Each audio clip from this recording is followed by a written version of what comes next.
A ideia aqui não é passar nenhuma fórmula perfeita, principalmente porque eu sou adepto que não existe um sistema perfeito. Existe aquele que se adapta melhor à tua localidade, às tuas condições. E outro fator, é você o determinante do que tu quer desenvolver, independente de ser agroecológico, orgânico. Eu vou fazer, a princípio, uma pequena comparação sobre o sistema agroecológico e o sistema orgânico, né? Existe, às vezes, um pouco de confusão. Até de minha parte, a princípio, tinha essa confusão, né?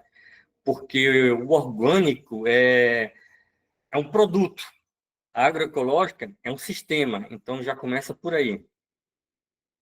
Então, primeiro, você tem que traçar, né? O que é que eu quero dentro do meu sistema agroecológico? Isso é uma ave, ela chama-se polonês de topete, ela tem um valor agregado muito grande no comércio, ela não choca, ela é baixo produtiva, mas tem um valor agregado elevado. Então, eu produzia muito polonês de topete, eu pegava as galinhas caipira para chocar os ovos dela e tinha um canal de distribuição. Primeiro que você tem que focar isso no teu sistema. O que é que eu quero? Aonde eu vou distribuir? Que valor eu vou agregar no meu produto? Então, eu estipulava o preço, tinha um comércio, principalmente ela tem várias pelagens, né? A que tem um valor mais agregado é quando ela tem a pelagem do corpo toda preta e esse topete branco. Esse é um cinza também, tem uma procura, mas o polonês de topete preto, branco, tem um valor agregado maior. Então, eu direcionei o meu comércio para esse segmento. Agora, fazendo um comparativo entre o sistema orgânico e agroecológico, né? Toda a apresentação vai ser em forma de tabela, porque a ideia, como eu falei, não é apresentar modelos, e sim coisas para que a gente possa discutir, não tem fórmula, né? Então, produção orgânica e produção ecológica. Qual é o certificado da orgânica? A certificação do produto, exclusão de insumos químicos, né? A legislação brasileira, eu não sei como anda. Antigamente ainda era permitido que fosse usado 20% de produtos que não fosse oriundo de produção orgânica na alimentação animal. A legislação aqui, a instrução normativa, ela permitia, né? A agroecológica é uma coisa mais holística, mais abrangente, né? Entrega dimensões ecológicas, socioeconômicas, então tem todo um parâmetro, não é só a criação, o produto em si, né? É todo um contexto onde as pessoas se assentam no seu lugar de moradia, eu proporciono condições sociais, é gerada uma renda que eu até não consigo separar, eu sempre falo socioeconômico em vez de social e econômico. Para mim, o socioeconômico ele está inerente, né?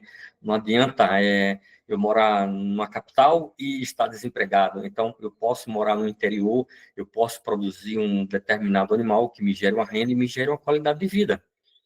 E qual é o objetivo do orgânico, né? É atender demandas de mercado por alimento limpo. Então, tem muito esse chamativo, né? De alimento limpo de agrotóxico, com animais criados em condições melhores, bem-estar.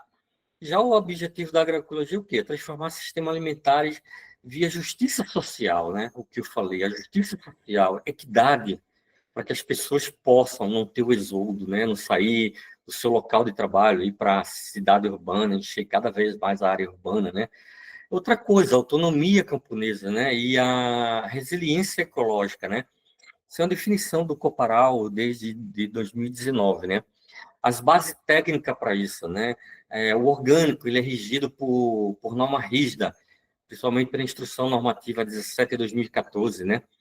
Já a agroecológica, ela é uma flexibilidade técnica, ela se adapta a práticas ao contexto local, saber tradicional, mas ciência, né? O que eu falei, né? Não tem aquele foco total do produto, né? Então, eu se adapto, se minhas condições locais permitem que eu vá criar determinado, seja ave, seja suíno, bovino, em sistema agroecológico, é isso que é o bom do sistema agroecológico, né? Essa flexibilidade técnica. Eu não preciso estar regido por normas propriamente, né? Outra coisa, a questão agroecológica aqui visa muito a questão de substituir insumos sintéticos por naturais, a homeopatia, né? E já o agroecológico é o que? Minimizar a dependência também de insumo. Então, tem esses dois sistemas, ele tem essa semelhança, né? Ambos buscam a diminuição de insumos cada vez mais, né? Porque o custo de produção, principalmente a ave, o monogasto em si, é muito dependente do milho e a soja.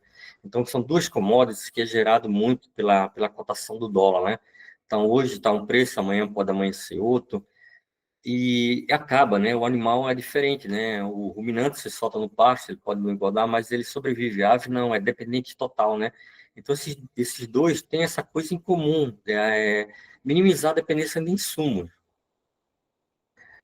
Escala de integração, né? No orgânico, pode operar em grande escala monocultural. Exemplo, fazenda orgânica comerciais. O agroecológico prioriza escala locais diversificadas, né? Policultivo, integração lavoura-pecuária. Você pode ter ali uma olericultura ao mesmo tempo. A sobra daquela olericultura servir como alimentação animal, um suplemento. Então, eu posso ter um consórcio entre o animal, culturas, lavoura, pecuária. A certificação é central, né? A auditoria periódica, então o agroecológico tem essa rigidez, né? Não é simplesmente ganhar a certificação, ocorre auditoria periódica. É, Já o agroecológico tem autogestão comunitária, né? Exemplo, rede de semente crioulas, mercado solidário. Às vezes eu tenho o meu parceiro ali, o meu vizinho, ele tem semente, acontece aquela coisa do escambro que acontecia antigamente no nosso Brasil colônica, né? Existe essa flexibilidade de troca. O orgânico não existe equidade social, né? Trabalhadores por condições, às vezes até precárias, vamos assim dizer, né? Não tem essa preocupação muito com o trabalhador, é só produzir o produto, produzir, né? Já o agroecológico tem mais essa coisa da justiça social como pilar, né? De direito à terra, soberania alimentar e equidade de gênero, né? Um exemplo prático é em avicultura, né? Sistema orgânico de galinha, ração orgânica certificada, dimensionamento, eu tenho que ter 4,9 quilos por metro quadrado. O bem-estar animal conforme normas. No sistema agroecológico, uso de recursos on-farm, eu posso usar insetos, frutas, resíduos de horta, como eu falei, eu tenho minha olericultura sobre o lado da limpa do alface, do repolho, eu destino a alimentação do meu animal, a densidade é ajustada de acordo com a capacidade do ecossistema, né? Então, é isso que eu vou mostrar mais para frente. Eu não tenho, assim, uma quantidade de animais específico. Depende do meu pasto, depende do meu espaço em si. E o bem-estar também é vinculado ao equilíbrio ecológico, né? Árvores para sombra natural, então não tem muito gasto com alojamento, eu posso criar um animal durante o dia totalmente livre. A confluência e sobreposição, né? Ponte comum, rejeição agrotóxica, estrangênica, valorização da biodiversidade, limite fluido. Todo sistema agroecológico pode ser orgânico, mas nem todo orgânico é agroecológico. É isso que tem que ter em mente, né? Caso brasileiro, a Instrução Normativa 46 de 2011 do MAPA reconhece a agroecologia como uma base para orgânico, mas orgânico é um produto, a agroecologia é um processo. Então, o foco não é ter um produto que vá para o mercado, tem um processo onde permite essa condições socioeconômica e não o monopólio da agregação só de valor do produto, né? Eu trouxe aqui para linkar para vocês um exemplo de que as coisas evoluem, né? Essa empresa Raia Orgânica, ela é pioneira, né? Ela é localizada em Avaré, São Paulo. Então, o que foi que ela fez? Ela criou uma parceria, né, para a cadeia produtiva do milho orgânico. Então, ela criou uma cadeia produtiva no interior paulista com agricultores. Então, toda a produção de milho orgânico é absorvida por essa empresa. Então, ela tem um controle total que esse produto é totalmente orgânico. Só que é caro, né? Eu fui ver uma bandeja de ovos, agora tem vários, gera em torno de 30, R$ 40 ou um pouco mais, né? E isso foi recente, né? Foi em 2013 a empresa fez a parceria com a Suzano para produzir grão orgânico, né? Um detalhe, né, que chama atenção, a exportação do ovo no Brasil ainda é pequena, cerca de 1% da produção total. Então, comparado em alguns países aí, a produção de produto orgânico ainda é pequena. Então, o produto oriundo do agroecológico, caipira, ela tem um escoamento maior, porque não foca só no ovo, né? Eu tenho a produção eu posso vender animais para criadores, eu posso abater, E agora, propriamente, né, quando se fala em sistema caipira, aves caipira em sistema agroecológico, né, é simplesmente soltar o animal no pasto em si e ele pasteja, né? Eu tenho que ter tanto gramíneas como leguminosas e uma suplementação adequada, né? A produção, se comparado a uma ave comercial, é bem baixa, né? São animais que têm aquele período de choco, então ele para de produzir, não tem uma produtividade, nem se compara ao comercial, né? Mas esse fator é primordial. Aqui eu vou entrar na questão de gramíneas, né, e leguminosa para o pastejo de ave caipira em sistema rotacionado e nutrição natural. Qual a vantagem, o objetivo disso? Eu tenho que melhorar a nutrição das aves. É o que eu falei, eu não posso soltar simplesmente ela no pasto. Será que minha gramínea, minha leguminosa vai suprir as demandas nutricionais das aves, em teor de proteína, teor energético? Estimular o comportamento natural, né? Por mais em cativeiro que seja, o animal, a galinha, ele tem esse comportamento de ciscar, né? De explorar. Você solta, ela já vai lá ciscar, e se encontrar uma terra lá, já começa a se espojar. E o principal que é reduzir custo por ação, né? Então, quanto mais menor o custo, mais retorno eu tenho financeiro do meu investimento. E promover o bem-estar e a saúde intestinal, né, do animal. Então, o animal, ele para produzir, ele tem que estar bem de saúde, né? A saúde intestinal é importante. E as gramíneas, as leguminosas, ela tem essa proporção de promover essa saúde animal ao animal. Algumas gramíneas indicadas, né, o capim-elefante anão, como o próprio nome diz anão, né, ele é de porte pequeno, então, se você cortar, ele uma gramínea de rebrota, né, então você corta ali, altura de 20, 30 centímetros na rebrota, você já tem um animal disponível, ele é indicado, o Tifton, né, o Cinidon, ele é muito utilizado para feno, né, ele tem baixa proteína, né? As gramíneas têm baixa proteína se comparado às leguminosas, né? O Mombaça, né? A variedade do pânico massa, o Estrela, o Cinidon e a Braquiária decumbens, a Urucua, né? Que é mais utilizada, né?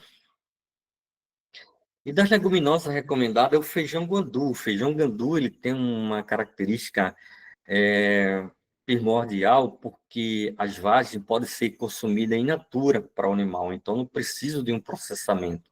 Eu posso colher ou simplesmente ter feijão gandu nesse meu piquete, nesse meu pasto, né? A leucena, né? A leucena é uma leguminosa arbórea, mas em função do corte eu posso mantê-la de forma arbustiva. A única ressalva da leucena é ela que tem a mimosina, né? A mimosina é um aminoácido que ele inibe. Em ruminantes, ele causa queda de pelo, ele causa queda de dente, para cavalo nem pensar. Eu não conheço propriamente os efeitos adversos em ave, né?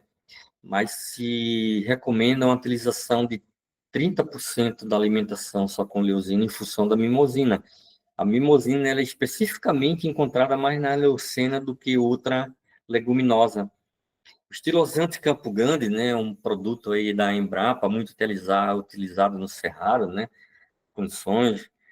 A glicídia, eu não conheço também ela picada com a leucena, aí faltou aqui a árvore da vida, agora eu não lembro o nome. Não conheço ela picada e sendo fornecida diretamente para a ave, né? Mas em forma de farelo ou de farinha, ela já é amplamente utilizada, principalmente fora do Brasil, né? E a soja perene, outra leguminosa aí que pode ser implantada recomendada e implantada dentro do piquete, né? Um comparativo da tabela nutricional, né? As gramíneas, proteína bruta varia entre 8% a 14%, um FEDN até 70%, digestibilidade até 65%. A leguminosa já tem uma quantidade mais elevada, pode chegar até 25%, e encontrei na glicídia valores bem mais elevados do que isso, e na moringa, agora eu me lembrei. A vantagem da leguminosa é que o quê? Ela tem maior digestibilidade para o animal, já que o animal ele não é provido igual o ruminante para digerir celulose, hemicelulose, mas ela tem uma digestibilidade boa, que sendo em pastejo em pequena quantidade, o animal consegue ser absorvido, né? E as outras seriam a leucena, gridicídio, gandusson, rico em proteína e bem aceito pelas aves. Uma forma que eu vejo e que eu adotaria se eu voltasse a criar é o planejamento de piquete com consórcio, né? Então, é só um exemplo, não necessariamente não tem que ser os que estão aqui, né? No primeiro piquete, eu colocaria um capim-elefante, mais uma leucena, porque produção rápida, boa proteína, né? O capim-elefante ele é de rebrota, a leucena também rebrota rápido. O piquete 2, eu já usaria um Tifton mais estilosante, digestibilidade e cobertura, né? Eu preciso manter essa cobertura do solo por às vezes a gente pode até não pensar, não, o animal é pequeno, mas o pastejo constante ali das aves acaba compactando o solo, sim. No piquete 3 eu teria uma braquiária, mais um gandu, né? Ele é rústico e resiliente. Então, sempre uma gramínea com a leguminosa, né? No piquete 4 eu teria uma bombaça mais glericídia. Propriamente, a glericídia, se crescesse, ela forneceria um sombreamento, né? Ela cai, as sementes, poderia ser comida para as aves, as folhas. E faria dessa forma, na semana um piquete um, semana 2 piquete 2, semana 3 piquete 3, semana 4 4. Recomendando sempre um intervalo de 21 dias de descanso por piquete antes do novo uso. Vantagem desse sistema consorciado: eu melhoro a fertilidade do solo, porque se o solo não tiver fértil, se tiver baixo teor de matéria orgânica, ele não vai produzir a minha forragem. Consequentemente, eu vou ter uma defasagem de forragem para ser usado na alimentação de aves, no sistema agroecológico. Eu forneço proteína e fibra natural às aves, favorece o comportamento e bem-estar animal. Eu diminuo o uso de ração concentrada, maior diversidade nutricional no pastejo. Eu fiz aqui um plano, né, que eu adotei como um plano de consórcio de rotacionado para aves. O que seria? Seria uma área mínima sugerida, né? Não uma fórmula perfeita, né? Seria o quê? 1.000 metros quadrados, dividido em 4 piquetes de 250 metros quadrados. A meta: oferecer forragem diversificada com proteína e fibra adequada o ano inteiro. No primeiro piquete, capim-elefante, anão, marleucena. Tipo de solo ideal: ele exige um solo médio e fértil. Função: energia e proteína. As observações: produção rápida e resistente. O segundo piquete, Tifton 85, mais estilosante Campo Grande. Exige um solo mais arenoso, argiloso, leve, digestibilidade, cobertura, baixo crescimento de plantas invasoras, né? Ele acaba tendo um efeito alelopático positivo, esse consórcio trio estilizante faz com que não surja tanta plantas invasoras no local do meu piquete, né? O terceiro piquete braquiária e gandu, um solo mais ou menos médio, rusticidade, resiliência, bom para épocas de seca. Então, são produtos que não demandam irrigação. Eu posso ter ele no período do verão, período de épocas mais seca. O mombaça mais aglericídia, né? Já exige o quê? Um solo mais fértil, drenado, sombra, ideal para descanso das aves. Rotação: 7 dias de pastejo, 21 dias de descanso. Altura do corte: as gramíneas, o meu corte teria que ser entre 20 e 30 centímetros de entrada das aves e 15 centímetros de saída, para que não comprometa as gemas axilares e a rebrota, né? A leguminosa: 20 centímetros de entrada e 10 centímetros de saída. Seria um plano de consórcio com base no que eu julgo que seria ideal para o sistema agroecológico. Risco e mitigações: problema. Toxicidade, o que eu falei, né? A leucena, ela tem a mimosina, então ela acarreta toxicidade no animal, então tem que ser uma coisa controlada, né? 30% da área com leguminosa, mais um carvão ativado na água. Esse carvão seria tipo um alívio para a toxicidade, né? E no máximo 30%. Parasitas: consociar com plantas antiparasitárias, o ninho, o alho nas bordas, né? Eu teria nas bordaduras, como a gente chama, né, do piquete, né? Ter o ninho, o alho nas bordas. compactação do solo, né? Plantar um nabo forrageiro. O que ocorre? O nabo forrageiro ele tem uma raiz pivotante profunda, então faz com que haja descompactação do solo, né? Em função do pisoteio dos animais. E o resultado que a gente se espera de tudo isso é redução de custo, né? Até 30% menor uso de ração comercial. Isso é uma fonte da Embrapa, né? Melhoria nutricional. Eu tenho ovos com mais 20% de vitamina E, então eu tenho um ovo de melhor qualidade, pasto com leguminosa. É carne com perfil lipídico mais saudável. E a saúde intestinal, né? Fibras das gramíneas estimulam a microbiota benéfica das aves, né? Então, indo agora propriamente para a questão das plantas medicinais para uso veterinário em aves fitoterápicas integrativas, né? As plantas medicinais, eu coloquei aqui como uso veterinário, mas não é propriamente veterinário, né? É um fitoterápico integrativo. Então, algumas delas, orégano, ele tem o cavacol, o timó, muito utilizado para fazer óleos essenciais, já usado na alimentação, tanto de monogástricos como ruminantes. Ele tem um efeito antibacteriano, somente E. coli, folhas, salmonela, melhora no ganho de peso, forma pó, extrato, infusão. O alho, para mim, é uma das melhores coisas que existe, tanto na culinária, né? O alho é bom para tudo, é antiparasitário, coccidiose, imunoestimulante, vermífugo, antibiótico natural, os bulbilhos, né? Que o alho é aquele, mais chama, né? Costuma popularmente chamar os dentes do alho, né? Maceração, pó ou extrato. Tudo isso misturado na ração. O NIM, ela tem a azidaractina, né? Ele é um repelente, somente de ectoparasita, ácaros, piolhos, vermífugo. A utilização são folhas, sementes, fusão, pó, óleo. A erva de Santa Maria, controle parasitário interno, verminosa, folhas de semente, infusão, pó na ração. O eucalipto, né? O eucalipto ele tem o eucalipol e o tanino, né? Até se fala que o tanino também pode ser tóxico em grande quantidade, mas ele é um ótimo antisséptico, controle folhas de verminose e infecção respiratória. Eu, particularmente, até já usei o eucalipto, né, como infusão. Você coloca ele no bafo ali, bota uma toalha sobre a cabeça e ele obstrui a via respiratória, né? Ele tem aquele alívio no organismo, né? E as formas de utilizar são folha, né? Ou pó na ração ou na cama. O pisoteio ali iria inalar um cheiro, né? Mas a melhor forma ainda que eu vejo seria o pó na ração, porque aí o animal teria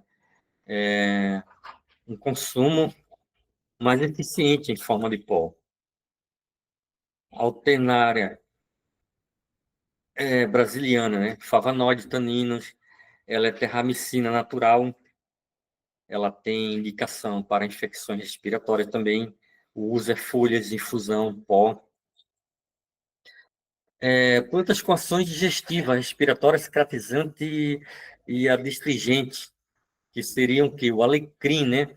O alecrim também para o humano é muito usado para o estimulante da mente, né? Ele estimula, né? Para quem usa bastante, estuda, é um ótimo energético ali, um estimulador, né? E sem falar do cheiro, o aroma agradável, né? Ele tem um ácido romanírico, ele é antioxidante, neuroprotetor, reduz estresse. Qual é o uso? Folhas, né? Ou infusão ou decocção. A hortelã-pimenta, o mentol, né? Também um cheiro muito agradável, que é um estimulante digestivo, usado na culinária, né? Antimicrobiano, ação refrescante, se faz muito suco com hortelã e couve. Uso, folhas, infusão, decocção. A goiabeira, taninos, flavonoide, antidigestante, tratamento de diarreia, se usa também, principalmente os brotos da goiabeira ali, das folhas, né? As partes mais tenras, jovem, para se usar quando você está com diarreia. Folha, casca, brotos, decocção, pó na ração, ainda falando, acho que o pó seria a solução para o melhor aproveitamento. Bananeira, né, tanino e mucilagem, né, se você soltar as aves dentro de um bananal, pode ter certeza que elas vão comer todos os brotos ali até aquela parte do pseudocaulo da bananeira, né? Folhas, tronco, come, se você cortar folhas e jogar para as aves, ela consome, começa a bicar. A forma in natura, né? Verde no coxo. Então, dá um pouco de trabalho, porque teria que ser coletado praticamente todos os dias, né? Na hora que fosse fornecido. O Patagônio Major, né? É anti-inflamatório, infecções respiratórias, uso também com folhas, infusão. E ação do uso e aplicação de plantas PAN na produção animal, é a categoria, o mecanismo de ação, né? Antimicrobiano, rompe membranas de bactérias, exemplo, cavacol, orégano, flavonoides, alecrim, alicina, áido, estímulo de lactobacilos, modulação imune, ativam linfócitos, citocinas, prebióticos, estimulante, microbiótico, benéfico intestinal, forma de utilização. Inclusão na ração pansecas e moída, né, de 1 a 2%, óleos essenciais de 50 a 500 miligramas, aplicação prática em sistema de criação extensivo, semi-extensivo ou confinado, pode ser adicionado na água de beber em forma de extrato aquoso, exemplo, chá de ninho a 5%, e adiciona lá o bebedouro do animal, pastejo direto, né, o cultivo de PAN, no ambiente, exemplo, hortelã, camomila. Também a camomila eu não tenho muita experiência, mas a hortelã ela tem uma aceitação muito boa pelas aves em pastejo. Evidências de impacto e cuidado, limitações de PAN, né? Nem tudo é perfeito, né? Evidências científicas, suplementação com óleo de orégano a 0,5%, redução de 30% de E. coli, aumento de 8% no ganho de peso, é a citação, né, do Gian Menes, né, na revista Port and Sizing, específica aí para aves. Impacto na produção, desempenho zootécnico, melhora de 5 a 12% na conversão alimentar, qualidade no produto, ovo com maior vitamina E, carne com maior self-line. Esse seu termo self-life é um termo usado no popular, seria o quê? Maior tempo de prateleira, né? Então, quando eu uso essas PAN em sistemas agroecológicos, eu tenho uma carne com maior durabilidade. Em relação à mortalidade, redução de até 20% com alho em caso de coccidiose, né? Comprovadamente. Cuidados. Dosagem excessiva pode ser tóxica, exemplo, óleo de alho, 1% causa, maior do que 1% causa anemia. Necessidade de padronização, verificação por solo, clima e espécie. Então, as condições de adaptação climática, ela exerce um efeito na qualidade nutricional do vegetal, né? E, consequentemente, nas propriedades fitoterápicas do vegetal, né? A ideia seria o quê? Começar com 0,5% para ir para 1% e planta segura, né? O alho e o orégano. Sempre os dois, né? São o carro-chefe aí, né? Desafio e limitações, viabilidade bromatônica, né? Alto custo de óleos essenciais. Os óleos essenciais têm um valor agregado bastante elevado, né? Falta de regulamentação, então muitas vezes não tem, sabemos a origem desse produto, né? E interações genéticas, anatômicas, risco de resíduo, né? Que às vezes pode ser fruto de uma produção sem controle de qualidade. Então, cada vez mais comprar produto que tenha uma certa certificação, né? Por mais que você pague caro, quando você pensa no bem-estar e na qualidade do teu sistema de produção, é viável, né? E o que seria, exemplo, né? Usar folhas in natura, quando possível, exigir estudos de longa duração para uso seguro. Então, uma coisa que não tem uma solução, sempre é preciso estudo, né? Para ver o que tem de mais novo aí no mercado, os achados, se aumentou o potencial. E agora, indo para a questão do manejo reprodutivo de aves caipira em sistema agroecológico, né? Então, a ideia aqui não é muito a coisa da ciência, é em parâmetros técnicos essenciais, né? A relação macho e fêmea, né? Sempre, quando eu comecei, era um galo para 10 galinhas, mas o ideal seria entre 8 e 10, e outra coisa, né? Evitar esse estresse de gasto físico. Raças pesadas já diminuiria, né? Seria um galo para 6. e observar, né? Que sempre no grupo ali pode ocorrer a disputa, né? O galo pode ter preferência, a galinha. Então, eu, quando tinha lá, eu sempre colocava dois galos, oriundo do mesmo lugar, sem ser consanguíneo, né? Para que não evitasse briga entre eles e tivesse uma cobertura mais eficiente. Densidade de animais, aves adultas, né, em pastejo seria o quê? Em torno de 3 a 4 metros quadrados em aves em pastejo. Frango de corte, 10 aves por metro quadrado. São normas do mapa 2020 em Embrapa, né? Abrigo noturno, então máximo de 30 quilos por metro quadrado. Idade reprodutiva, né? A galinha ela chega a uma idade reprodutiva um pouco mais precoce do que o macho, então entre 6 e 7 meses ela já entra na postura, né? Sustentável por 2, 3 anos. O galo já é um pouco maior, né? A vida reprodutiva dele, ele começa entre 8 e 12 meses, é o pico de fertilidade, né? Atinge entre 80% e 90% se você utilizar os animais que esse intervalo de 8 a 12 meses de idade para começar a cobertura. Eu também não aconselho muito, eu geralmente prefiro colocar um animal já entre 1 ano e meio e 2 anos, principalmente que o animal mais jovem, ele é mais impetuoso, né? E acaba, às vezes, estressando a galinha, né? Ele quer fazer mais cobertura, ele tem aquele impeto maior. O galo mais velho, ele tem mais uma coisa do conjunto, do convívio ali com as fêmeas dele, propriamente falando de família, né? Então, alimentação específica para reprodução e dietas baseadas em recursos on-farm. Categoria proteína, eu posso utilizar alimentos prioritários como insetos, treinados, lava de moscas, soldado. O impacto reprodutivo, né, comprovado pelo NEV em 2022, que aumenta a fertilidade em 25% com o uso do cannabis e lavas de mosca e soldado, né? Leguminosas, leucinas e feijão, guandu também proporciona um impacto reprodutivo na alimentação do animal, né?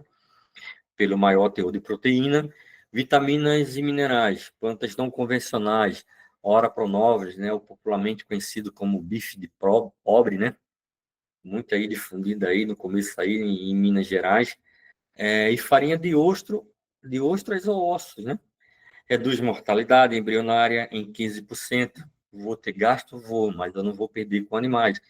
Então, tudo gira em torno de custo-benefício, né? Energia, milho crioulo, eu não preciso ter um milho produtivo, pode ser o crioulo mesmo.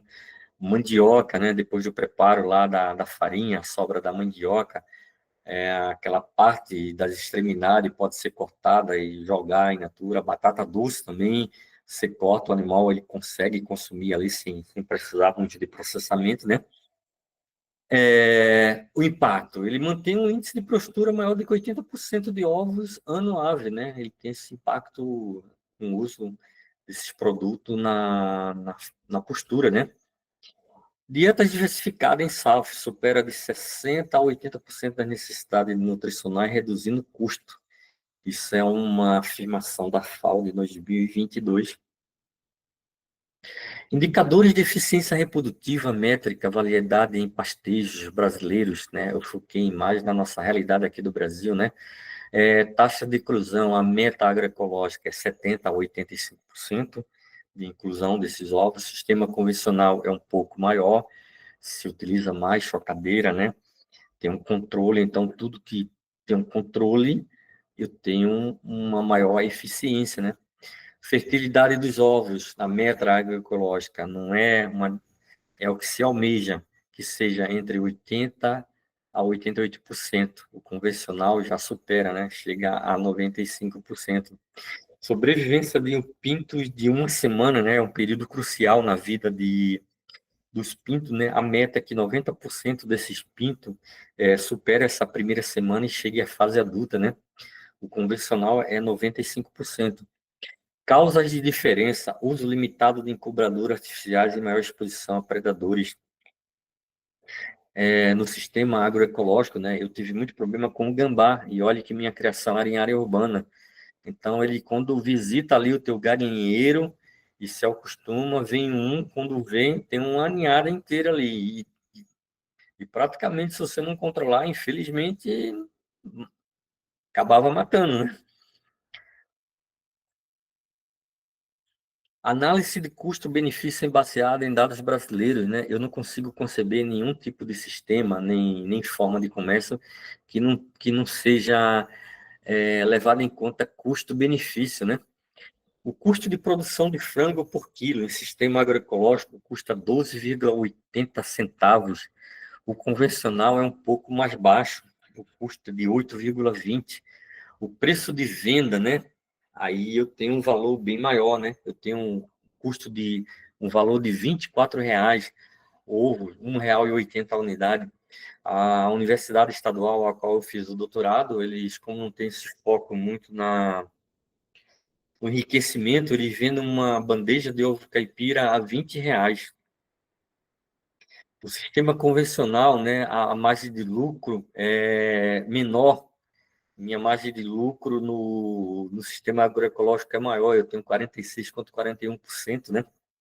O retorno em meses é 28% superior ao projeto Aves Vivas, né? Isso em 2022. Eu não tenho um dado do sistema comercial, né? Porque varia muito a questão, né? Aí teria que fazer uma abordagem bem maior. Fatores de redução de custo, né? O uso de sulfo e inseto reduz de 30% a 50%, isso é uma afirmação da Embrapa. Energia, aquecimento solar de criadeiras, economia de 100% de eletricidade. Tem muita placa solar, né? Se bem que o governo agora quer cobrar, né? Pelo o que é gratuito nosso, o sol, né? O mercado, valor agregado por selo de bem-estar e sustentabilidade. Se eu tenho um selo prêmio de 40% a 80%, já aumenta o meu valor da produção do meu animal. Mercado consumidor para aves agroecológicas, dados atualizados Brasil e mundo. Isso é dados de um ano atrás, né? O perfil do consumidor, né? São características, prioriza a saúde, né? Então, subentende que é um animal criado em condições agroecológicas e eu tenho um percentual maior de animais mais saudáveis. Então, 68% das pessoas prioriza o animal agroecológico como priorização da saúde, né? Exige bem-estar animal, então tem acessibilidade, né, de se produzir um animal com o maior conforto possível, principalmente que nós o forçamos ele a ser reprodutivo para o nosso bel prazer, né? O animal está ali, ele não tem a preocupação de ser produtivo em 100%, né? Ele produz para sobreviver à espécie, mas nós forçamos ele a produzir cada vez mais. Então, ele tem um percentual, né, do perfil de consumidor, 52%, né? Valoriza origem rastreável, né, que é aquela coisa geográfica, né? 47% das pessoas, eu tenho que saber de onde está vindo realmente a minha ave, se ela tá vindo saudável, se ela está vindo com qualidade, nutricionais que atendam a nossa demanda, né, corpórea por alimentos, né? Motivos principais: evita resíduos de antibiótico, 80% dos consumidores premium, né? Então, redução de impacto ambiental, eu tenho uma redução de 76% de impacto ambiental em sistema agroecológico. Nicho de mercado em expansão, né? O segmento de ovos orgânicos, de ovos caipira orgânico, né? O crescimento anual foi 22%. É exemplo de produtor de ovos com selo Free Proster. Frango agroecológico, o meu percentual é um pouco menor, né? Eu tenho 18%. Hoje em dia pode-se fazer como faz com convencional, né? Eu posso vender meu animal em cortes, né? Corte prêmios, coxinha com sobrecoxa, igual se faz com frango comercial, né? Produtos processados, 15%, patê, embutidos, artesanais. Então, é um nicho de mercado em expansão, né? Tem muito espaço, né? O mercado mundial de ave orgânica, né, teve um faturamento em 2024 de 18,2 bilhões de dólares, né? É um valor bem expressivo. Valor agregado e precificação estratégica para minimizar lucro. Precificação, primeiro, fazer uma ressalva sobre isso, né? Precificação é um termo da área de gestão. O que é que ocorre? Eu começo com o meu produto com valor alto, eu que estabeleço. Eu vou vender meu frango caipira a R$ 30 o quilo e permaneço com aquele preço. Embora que eu não tenha de imediato um público elevado, mas eu vou ganhar no valor. O que é que ocorre? Futuramente, a precificação, eu posso, esse cliente que compra constantemente o meu produto, fornecer desconto e permanecer com aquele preço de 30 para os demais que estão chegando a ser o consumidor do meu produto. Então, eu não desvalorizo o meu produto, eu bonifico as pessoas que compram constantemente. E aí ocorre uma certa inversão. Eu vou perder um pouco do meu valor alto inicial, mas eu vou ganhar em quantidade de venda. A rastreabilidade, né, via QR Code, né, eu tenho 15%, né, e a certificação orgânica, né, 40% versus comerciais, né, já tem um acréscimo no preço, são 40% a mais, né. Um exemplo real, né, que é o frango agroecológico inteiro, o custo de produção, R$ 14, preço de venda, R$ 32, mercado gourmet, 128% da margem bruta no seu projeto Ave Viva 2022. O que é mercado gourmet? Um exemplo para que vocês compreendam melhor. Em Curitiba, eu acho que em outro lugar tinha um Pão de Açúcar. É um supermercado que ele não ocorria em todos os bairros, ele ocorria nos bairros de classe média a alto. Por quê? Porque os valores lá nesse supermercado têm um valor agregado bem maior. Então, pelo layout do supermercado, quando você entrava, você já via, não era coisa. Às vezes eu até brincava quando ia, isso aqui não é lugar para mim, eu sou pobre. Então é estratégico, né? Eu coloco o meu produto, eu não, eu tento inserir esse produto nesse mercado gourmet, onde se vende produtos que tenham um preço agregado maior, onde as pessoas procuram, paguem pela qualidade. Desafio e críticas à barreira ao acesso ao mercado, né? Concorrência com a indústria, né? Selo de identificação geográfica, que eu falei, exemplo, frango de corte colonial do sul de Minas. Eu sei que ele está sendo daquela região sul, né? Que envolve Lavras, Alfenas, aquelas cidades ali próximas ali divisa com São Paulo, né? Então eu sei a minha origem, então eu já agrego um valor a mais dele. A logística e distribuição, né? Centro de distribuição coletiva, exemplo, rede Ecovida. Eu tento fazer essa distribuição minha via a um canal onde ele distribua todo o produto de outros produtores a que não seja o meu, né? Porque a logística ela impacta muito nesse custo de produção. Às vezes, o valor ele acaba sendo mais elevado por conta da distância, né? O mercado de agroecológica é viável e crescente, mas exige diferenciação clara, certificação, mas transparência. Não é simplesmente chegar e colocar o animal no pasto. Eu tenho que encarar isso como uma empresa, né? E eu não vejo muito isso em alguns produtores, né? Não importa se tu é pequeno, se tu é colonial, é minha empresa, é pequena, mas é minha, é uma empresa. Eu tenho que ter organização, eu tenho que ser transparência, eu tenho que certificar, eu tenho que, na hora que vender meu produto, eu tenho que vender e o produto ser de boa qualidade. Canais alternativos, que seria, né? Antes eu falei da questão da distribuição, mas seria o quê? Evitar intermediários e eu vender esse produto meu direto. Exemplo, feiras livres, feira agroecológica, é, abrir um espaço, se minha chácara, o meu sítio tem uma área, colocar isso exposto ali para vender, não um produto, mas uma placa indicando, ali se vende frango agroecológico. E outra coisa, a educação do consumidor, né, sobre o valor real do produto. Eu, particularmente, não gosto do frango caipira, nem muito do comercial, assim, não é a carne que me aprecia muito, né? Potencial subestimado. Apenas 12% dos produtores brasileiros usam estratégia de mercado direto, que é essa venda sem um atravessador, né? Então, o mapa, em 2004, ele alega que é oportunidade de expansão, então é um mercado crescente. Quem quiser investir, outra coisa, eu preciso não ter medo.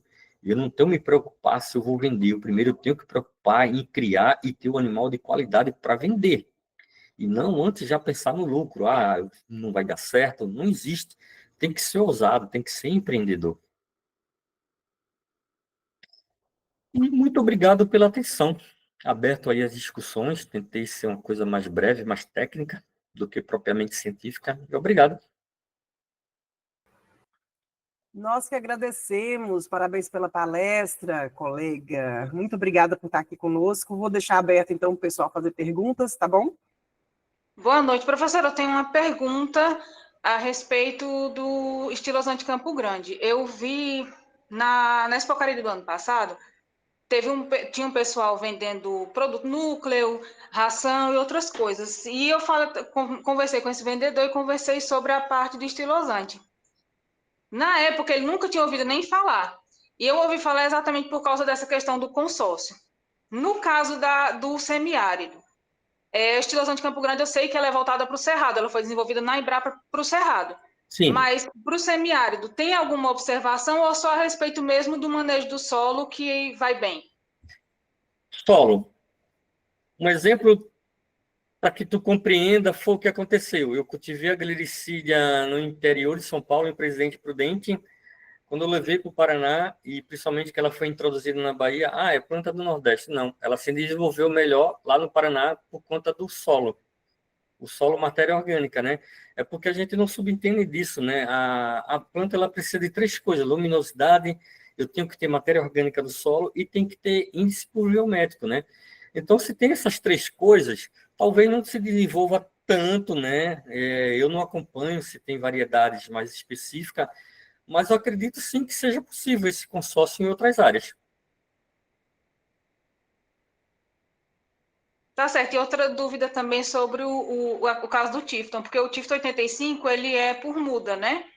Aí ele poderia ser substituído por outro que tenha a mesma característica? Sim. Que não seja por muda?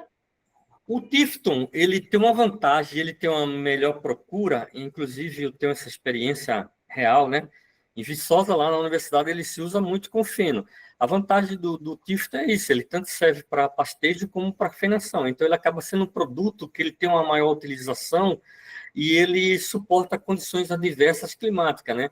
O clima mesmo ali em Viçosa, lá é quente, nem se compara lá, mas lá onde eu estava, lá próximo a Pato Bragato, lá uma cidade a 45 quilômetros do Paraguai, lá tem geada, e ele estaciona, mas não mata. Então, ele acaba sendo muito utilizado por causa disso, porque ele consegue sobreviver em condições adversas diferentes.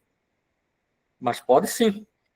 Entendi. Então, assim, o custo inicial só vai ser o mais, digamos assim, mais desafiador, o custo inicial da implantação, mas depois da implantação, o retorno é conveniente, né? Conveniente. Lá mesmo esse produtor, ele cria suíno e o que é que ele faz? Ele, com a água lá, que ele é lagoa, ele faz a ferto-irrigação e ele tem como renda extra o feno de Tifton. E, e eu não vi, além da ferto-irrigação, ele não coloca nenhum tipo de adubo e só de conhecimento meu tem 3 anos com a mesma implantação. E você também pode criar um banco, né? Você pode criar, se você quiser expandir, como você mesmo falou, por muda, né? Eu posso tirar do meu local ali que eu já tenho implantado, então eu não vou ter mais aquele custo secundário com mudas. Eu posso eu mesmo ter as minhas próprias mudas depois da implantação. Tá certo, tá certo. Obrigada.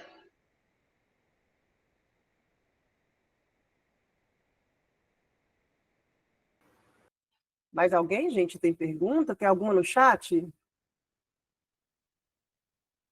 Acho que não tem, não. Só aplausos. Pessoal? Pelo jeito, o pessoal não tem pergunta, não. Não sei se é bom ou ruim, né? Mas como você falou, foi assim, bem direta, bem técnica, bem clara, né? Então, eu acredito que por isso sim, o pessoal não tem perguntas.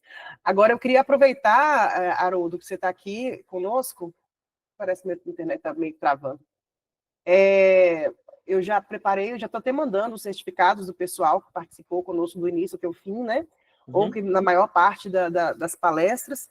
E tem a Lara, principalmente, está me cobrando o acesso aos vídeos. Aí, como eu tinha dito para vocês, desde o início eu estou procurando alguém que saiba editar vídeo, e a edição simples, sabe? Eu só queria assim, uma abertura, né, com o nome dos projetos e tal, que colocasse os créditos, por exemplo, a sua palestra, Haroldo, aparece lá seu nome, né, logo na apresentação e tal, e concluísse. O problema é justamente que eu não consegui. Os meus alunos, eu nunca selecionei aluno que tivesse talento para essa parte de edição de vídeo, né? Tem alguns alunos que estão tentando fazer e tal. Aí eu consegui, na semana passada, um outro aluno que vai poder fazer essa edição dos vídeos para poder a gente disponibilizar no YouTube. Então, eu me comprometo pessoalmente a enviar para vocês o link assim que a gente conseguir fazer a edição, para não jogar o vídeo de qualquer forma lá no YouTube, né? Fazer pelo menos uma abertura e colocar os créditos, tá bom, gente? Então, eu peço perdão pela demora na disponibilização dos vídeos, mas é porque a gente teve esse contratempo aí. O Leonardo me pediu, sim, Leonardo, eu posso disponibilizar para você, eu passo para a professora Alessandra a tabela lá, ela distribui para vocês. Isso, eu envio. Ótimo, tá bom? Então é isso, gente. Eu agradeço todo mundo. Se ninguém tiver mais nenhuma pergunta, quem não recebeu o certificado, às vezes esqueceu de assinar a lista de presença, alguma coisa nesse sentido, né? Aí entra em contato comigo para eu preparar o certificado, a partir da avaliação da participação nos eventos, tá bom? Então, mais uma vez, muito obrigada. Não passei lista de presença hoje não, gente, porque a última palestra, quem participou até a última já tá recebendo o certificado. Já adianto que eu só estou liberando o certificado para quem teve participação mínima, né? O mínimo que eu tinha colocado lá, acho que de 70%. Então, quem teve participação, de pelo menos 70%, vai receber o certificado como se tivesse participado integralmente. Tá bom? O certificado de 32 horas, eu fiz o certificado bonitinho, eu assinei, o diretor do Centro de Ciências Agrárias e da Biodiversidade também assinou, e no verso está com o nome de cada uma das palestras e os palestrantes. Então, vocês vão levar o certificado bem completinho, tá bom? Professora, eu posso falar algo que possa ser de interesse para todos? Sim, por favor. O Instituto Federal de Farroupilha, eu não tenho links, ele tem um curso lá que é produção de plantas aromáticas, que são de 200 horas, então é todo, desde o processo do cultivo, dos fatores nutricionais, até as formas de utilização. Então ele é bem amplo, com 200 horas, e ele proporciona um conhecimento muito bom para quem tem interesse nessa área. É só procurar lá, joga lá, curso de produção de plantas aromáticas, Instituto Federal de Farroupilha, IFFAR, no Google, que já vai abrir direto lá para o curso. Eu não sei se está disponível agora, mas em algum momento eles disponibilizam. Maravilha. Então é isso, gente. Vocês têm um e-mail, muitos têm meu telefone, qualquer coisa, entre em contato comigo, tá bom? Mais uma vez, Haroldo, muito obrigada por sua palestra, por ter compartilhado conosco seu conhecimento, e a gente fica feliz de ter você aqui conosco, tá bom? Eu que fico feliz, professora. Nos encontramos no Congresso Brasileiro de Agroecologia? Não sei, não tem dinheiro não, estou desempregado, professora. Vambora, rapaz, é pertinho de você. Olha, meu Pix é bem facinho, meu número de telefone. Tá bom. Então tá jóia, gente. Quem sabe eu encontro vocês pessoalmente no Congresso de Agroecologia, quem daqui for participar, a gente se encontra lá. Tá bom? Obrigado. Olha a estrada da vida. Beijo para todos. Muito obrigado pela participação.